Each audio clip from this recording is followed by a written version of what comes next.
পত্রিকা এই ব্রেকিং নিউজটা দেওয়ার পরে আমাদের নজর ছিল, আমরা কনফার্ম করেছিলাম খবরটা, কিন্তু পাকিস্তানের এক সংবাদপত্র তারা সাহস নিয়ে খবরটা করে ডিলিট করে দিল।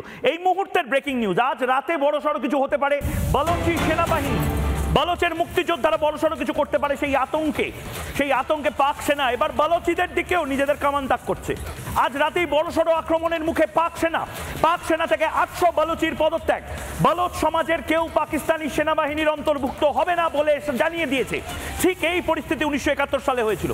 1971 বাঙালি যারা রয়েছে তারা বলেছিল আমরা পাকিস্তান সেনাবাহিনী থেকে বেরিয়ে আসছি, এবং বাঙালিদের মধ্যে থেকেই মুক্তিযোদ্ধা কিন্তু তৈরি হতে শুরু করে। বড়সড় আক্রমণের মুখে বালুচ মুক্তিযোদ্ধারা, পাক সেনা থেকে 800 বালুচির পদত্যাগ।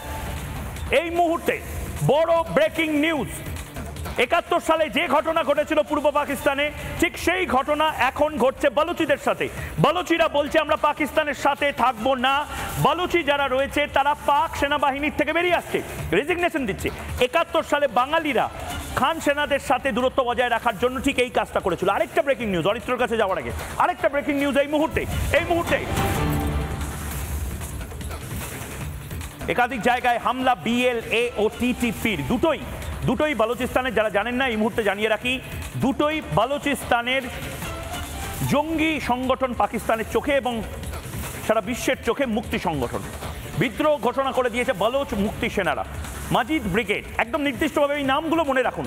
71 সালে যেভাবে ভারত সহায়তা করেছিল ঠিক সেভাবেই আমরা এখনো বালুচি যারা রয়েছেন তাদেরকে সম্মান জানাচ্ছি, সম্ভ্রম করছি। অরিত্র, এই খবরগুলো তুমি দেখতে পাচ্ছ এবং তার পাশাপাশি তুমি যে কথাগুলো বলছিলে, ভয়ঙ্কর একটা অবস্থা এবং একদম 71 সালের রিপিটেশন হচ্ছে যেন। বাংলাদেশ যেভাবে বেরিয়ে এসেছিল, এবার বি ফর বাংলাদেশ না, বি ফর বালুচিস্তান হয়তো বেরিয়ে আসবে।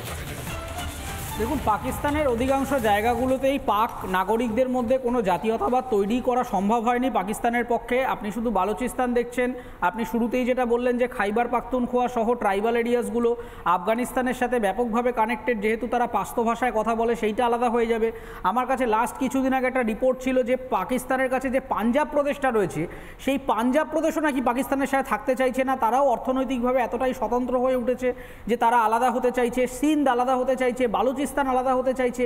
মোদ্দা ব্যাপার, পাকিস্তানের এই মুহূর্তে সবথেকে বড় ক্রাইসিস হচ্ছে ন্যাশনাল ইন্টিগ্রিটিটা ধরে রাখার ক্রাইসিস। তার কারণ ধর্মের ভিত্তিতে আলাদা হয়ে যাওয়ার পরেও তাদের নিজস্ব অভ্যন্তরীণ যে সোশ্যাল সিস্টেমটা, সেই সিস্টেমটাকে তারা ধরে রাখতে পারেনি।